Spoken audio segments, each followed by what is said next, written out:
aray Ousmane Paye kum meɗen hiwde malande Sayle Diam sa hewti e jaam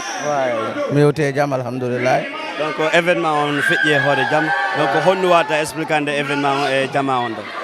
bawi komi wawata winde la weltani famɓe ɓen mo wawi ko arde ɓe soutena piton ko a faami donc ko ɓuyi a faami en plus aussi ko Paye ko c'est la première fois a faami yo waɗu et ça aussi c'est pas mal a faami andi goɗɗo siko Paye ko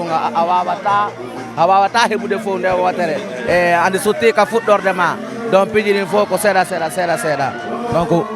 merci ale fam donc minen ɗayni a mari contrat non Europe ani li contrat ma on ari ka spectacle Paye ko vraiment feɗɗa andi e kaduna ɗo ko jikke ɓuuri piiji ɗin fof le petit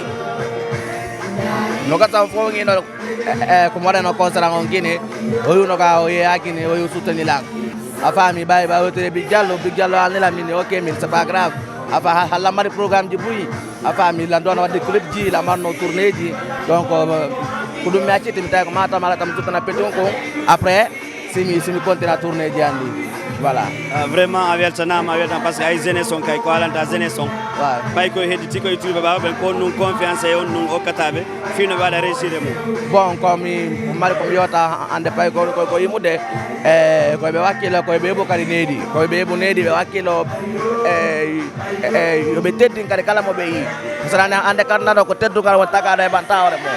a faami kono piiji ɗin fawi ɓa mais teddugal ngal ɗum ɗon ko a heɓanta hoore ma quoi donc mo ɓe heɓu teddugal mo ɓe jokka golle mum nde mo ɓe heɓa ɗumaka hoore mum on ɗon mari komi conseille a ɓe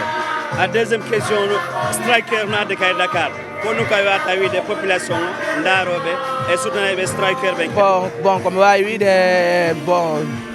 yo fo waɗo ɓe soutenu mo par ce que hande sa wi on ɗon ko min sa wi min ko on ɗon a faami donc mbeɗe noddide famɓe ɓen fof kalde le 28 septembre no décembre ah bah voilà are men notti famɓe ɓen fof ɓe ɓe ɗumanno striker merci